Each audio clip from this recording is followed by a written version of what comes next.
Nagtapos tayo kanina sa... Saan tayo tapos? Ayan, so sa may...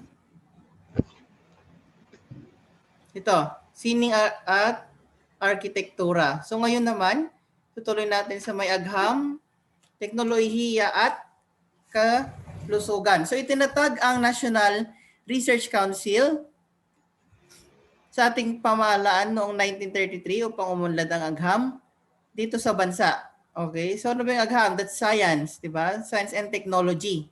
Okay? So maraming mga Pilipinong scientifico ang nakilala. Ayan. So meron tayong mga Pilipinong scientifico or mga scientist. We have Dr. Eliodoro Mercado. So isa siyang dalubhasa sa leprosy or ketong. Dr. Angel Arquiles, unang Pilipinong direktor ng kawanihan ng agham. We have Dr. Christopher Manalang, dalubhasa sa tropical malaria. And so mga doktor sila. Dr. Pedro Lantin, dalubhasa sa typhoid fever. Dr. Eduardo Kisumbing, dalubhasa sa mga halamang orchids. And Dr. Leopoldo Huichango. Okay, sa isang magaling na entomologist o dalubhasa sa mga insekto. Ayan, so nagbago rin ang antas ng kalusugan ng publiko noong panahon ng Amerikano. So itinatag nila ang Bureau of Health and Quarantine Service upang mabantayan ang kalusugan ng mga tao. Ayan, so napigilan nila ang mga epidemya nakamamatay noong panahon ng Kastila tulad ng cholera, smallpox, at peste na kumitil ng libo-libong buhay. Okay?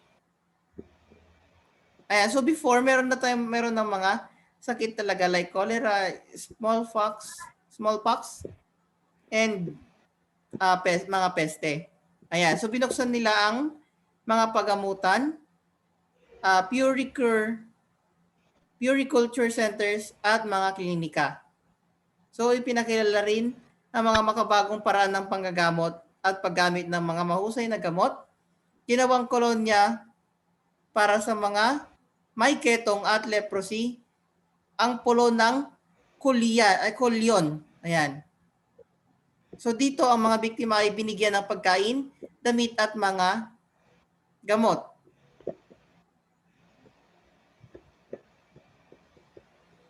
Ayan, so wait lang.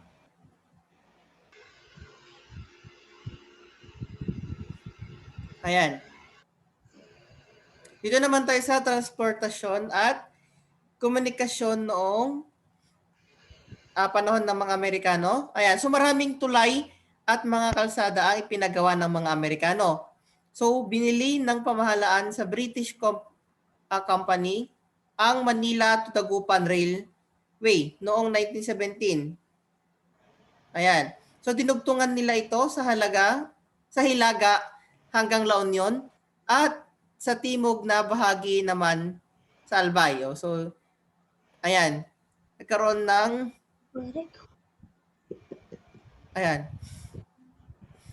Ayan.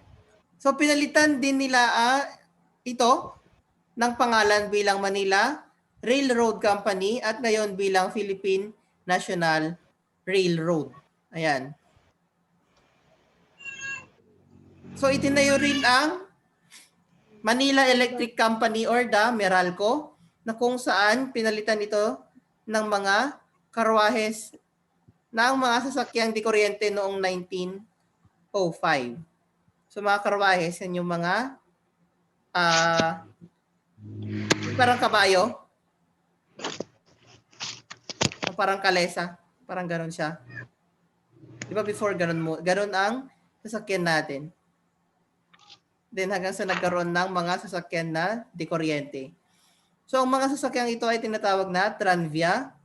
So dinala rin nila sa atin ang iba't ibang sasakyang kotse, truck at motorsiklo. Ayan, pinaunlad din nila ang sasakyang pantubig sa pamamagitan ng paggamit ng steam, tugboat, fast motorboats at ocean liners. So pinakilala rin nila sa atin ang sasakyang papawid. So, ang unang eroplano ay lumipad sa Maynila. Okay? So, take note of this. Ang unang eroplano ay lumipad sa Maynila noong Carnival ng 1911. Ayan. Itinatag noong 1930 naman ang PATCO or the Philippine Aerial Taxi Company. Okay? Siyempre, hindi naman ako siguro kayo magtataka dito. Taxi company. Aerial. Ibig sabihin sa Himpapawid. At INAEC or Iloilo Negros Air Express noong 1933 bilang simula ng commercial na eroplano. Dumating naman sa bansa ang China Clipper. Ito yung unang Pan-American Airways na eroplano noong November 1935 matapos ang mahabang biyahe nito mula California hanggang Maynila.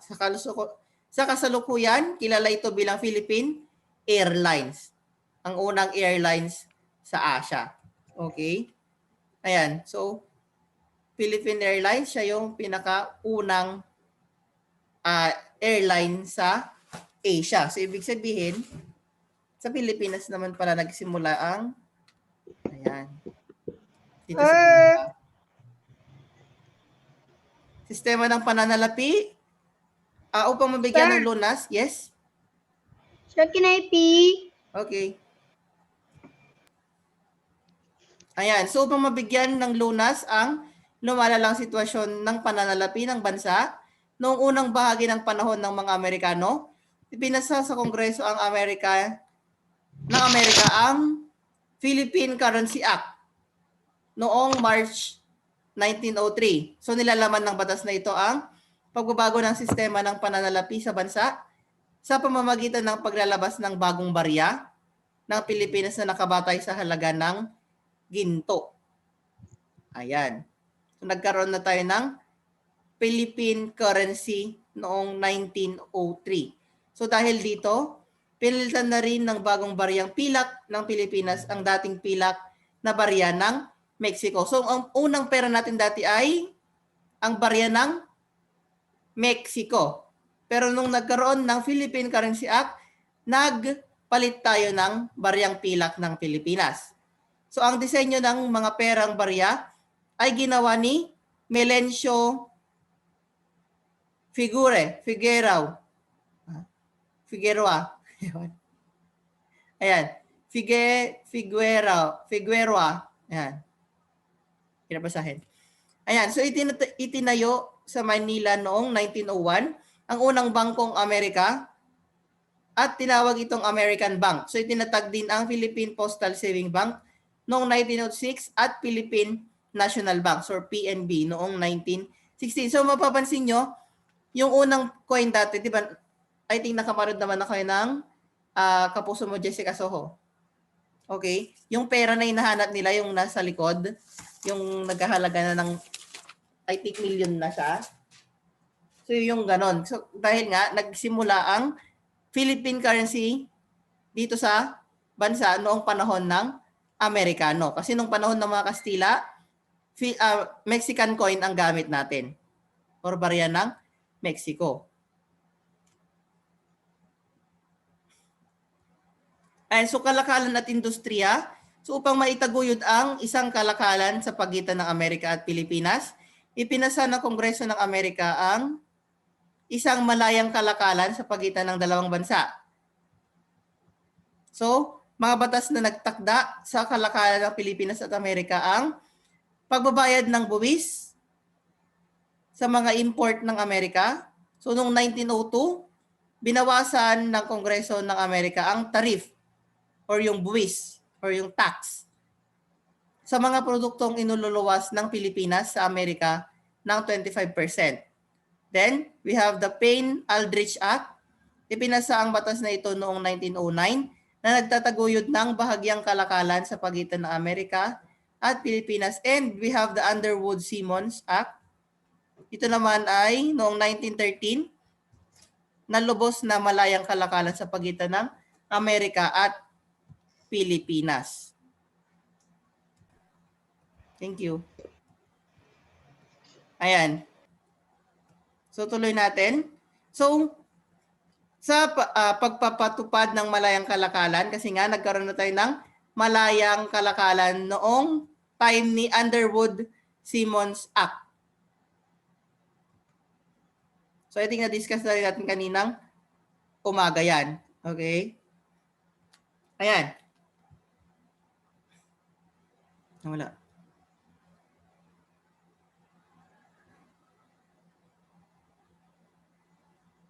Ayan, so tuloy natin. Ay, umayos.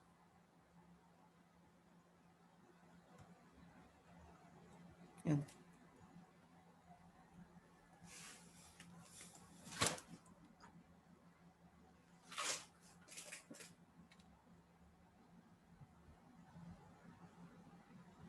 Ayan, so ito yung mga magandang epekto na nangyari. Ito naman yung mga hindi magandang epekto na nangyari noon. So, just read it na lang. I won't explain it further. Ayan.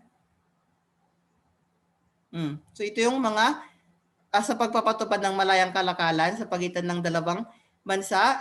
Ito yung mga nagkaroon ng maganda at hindi magandang epekto. So, basahin nyo na lang siya. I won't include it naman na sa exam niyo. Basta just read it na lang. Ayan. So, ang pag-unlad ng agrikultura at kalakalang panlabas or the export natin ay nagbigay rin ng magandang epekto sa kalakalang loob ng bansa. Ayan. Subalit, ang mga ito ay naisailalim pa rin ng kontrol ng mga dayuhan kasi nga 'di ba, yung VAT natin, meron pa rin siyang binawasan lang nila yung tarif ng 25%. Pero noong 1935, 50% ang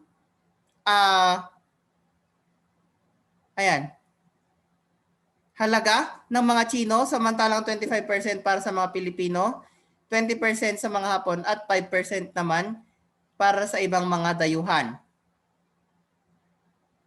So nagpahanggang ngayon, ang mga Chino pa rin ang kumukontrol sa ating ekonomiya at kalakalang panloob. So halos lahat ng produkto ay made in China, di ba? Ayan. Sir, yes. Sir, pati bola made in China. Yes. Sir, kasi sila pa rin yung... Sir, pero yung mga produkto ng Pilipinas, parang pinapalit sa ng China, sir. Yung iba. Yung iba. So, parang binibili nila yung produkto ng Pilipinas, tapos papangalanan nilang sa kanila. Pero binili naman nila. Ayan.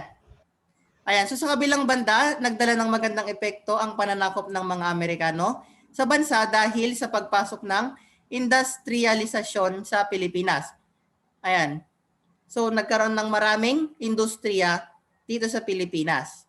Kasi nga, tinuruan naman nila ang mga Pilipino. So, ipinakilala ang mga makabagong teknolohiya at makina sa mga Pilipino. Kaya maraming pabrika ang naipatayo tulad ng asukal, sigarilyo or cigar at mills at rice mills. So, nanyan din ang mga industriya ng sapatos sa Marikina na nalubog sa baha. Ayan.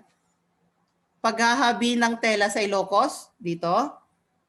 Palayok sa Pampanga at Rizal. At bakya at woodworking sa Laguna. Umunlad din ang malalaking industriya ng pagmimina, pangingisda, pagnutroso, paggawa ng kopra at preservation ng pagkain. Ayan. And so, wait lang. And so marami naman na idulot talaga na mabuti ang parang pagsakop sa atin ng mga Amerikano. 'Di ba? Doon naman tayo sa agrikultura. Are you still there? Yes. Gising pa ba? Yes. Gising pa ba? Ayan. Yes. Ayan, so sa agrikultura tayo. Itinatag ang Bureau of Agriculture or ngayon na mas kilala bilang Bureau of Plant Industry And sinimulan nito ang makabagong pananaliksik sa taniman. So sila yung gumagawa, sila yung naghahanap ng mga makabagong paraan ng pagtatanim at paglaban sa mga peste upang mapaunlad ang agrikultura sa bansa. So hinikayat din nito ang mga magsasaka na gumamit ng mas mabuting paraan ng pagtatanim, kabilang na ang paggamit ng traktora. Kasi nga, mas mapabilis yung trabaho nila. Ayan, so sila yon, Bureau of Agriculture. So maraming irigasyon o patubig ang pinagawa rin ng mga Amerikano. Ayan, so noong 1903, humigit kumulang 30,000 hektarya na lupain ang napatubigan sa bansa. So at noong 1935 ay tumaas ito sa bilang na 7,013 hektarya. So mula 1905, so ilang taon din ang nakalipas na from 30,000 naging 715 na. Parang yung pag bibigay ng karapatan or ng pwesto sa mga Pilipino, di ba? So yung ano niya, dumami ng mga Pilipino sa pamahalaan. So yan, ang mga taniman sa bansa ay lumaki rin. Noong 1903, mayroong 815,500. Ayan. At noong 1935, tumaas ito sa bilang na 2 million hektaryang taniman. So lumaki yung mga hektarya ng taniman. So dito naman tayo sa payamanan at pamayanan at panahanan. Ayun pala, sorry. So yan, nagsimulang atipunin ng mga Amerikano ang mga Pilipino upang manirahan sa isang organisado at maayos na pamayanan. So nariyan ang mga subdivision at villages. Ayan, na siyang naging batayan ng maayos na pamumuhay ng mga tao, diba? Diba ganun naman, kung nakatira ka sa village, ibig sabihin, may kaya kayo. Tulad ng mga dyan sa mga camellia. Kasi nga, subdivision siya. Ibig sabihin, hindi siya nakasama nakasama siya sa isang komunidad, pero nakaseparate yung parang mga batas nila, parang ganon. Or may iba silang mga batas, parang ganon. Parang naka-private. Kasi private yung mga yan. Ayan. So, ang dating bahay kubo at bahay na bato ay unti-unting napalitan ng mga makabagong disenyo at tahanan tulad ng chalet, bungalow, ayun, apartment, at marami pang iba. So gumamit na rin sila ng mga bakal at semento upang mas lalong tumibay ang mga tirahan. Ang mga bubungan ay ginagamitan ng mga galvanized iron sheets o yero. Okay, so upang hindi masira sa malalakas na bagyo. Ayan. So, isipin nyo kung ano lang siya, kung bahay kubo lang siya na hindi siya na-improve sa tulong ng mga Amerikano, ano na lang, pag binagyo tayo, di ba? Wala na. Ayan. So, pagkain at pananamit. So, pagdating sa mga pagkain, ipinakilala ng mga Amerikano ang mga pagkaing delata tulad ng corned beef at pork and beans. Ayan. Nandyan din ang hamburgers at french fries na gustong-gusto ng karamihan sa atin, na siyang kinagigiliwan ng mga Pilipino. So, yun yung naibigay naman sa atin or naipakilala naman sa atin ng mga Amerikano. So, sa estilo ng pananamit, unti-unting nagbago ito lalo na sa mga kababaihan. Kung dati ay mahaba at balot na balot, noong panahon ng mga Kastila, ngayon ay nagsusuot na ng maiiksing palda. Ayan. So gusto yung mga halos kita na yung puwet. Yung mga damit ngayon ng mga babae, di ba? Gustong-gusto naman ng mga lalaki. Ayan.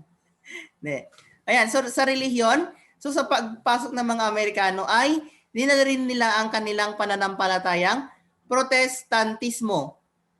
So ipinamahagi ni Mr. C.B. Randall ang mga unang kopya ng Bibliang Protestante sa bansa. Ayan, so dumagsa rin ang iba't ibang sekta ng Protestantismo tulad ng una, Baptist. So sino yung mga Baptist dito? Ayan. We have the Congregationalists, United Brethren at Disciples of Christ, Seventh-day Adventist. Ayan. And Episcopalians at mga Methodist. Ayan. So Baptist, Congregationalist, United Brethren at Disciples of Christ. We have the Seventh-day Adventist and Episcopalians at Methodist. Yan siya. So nakilala rin ang relihiyong Aglipayan o the Philippine Independence Church or yung Iglesia Filipina Independencia at itinatag ni Obispo Aglipay noong 1902. So nariyan din si Felix Manalo. Sino naman si Felix Manalo? Kilala niyo siya. Siya naman sa Iglesia ni Cristo. Di ba napapansin nyo?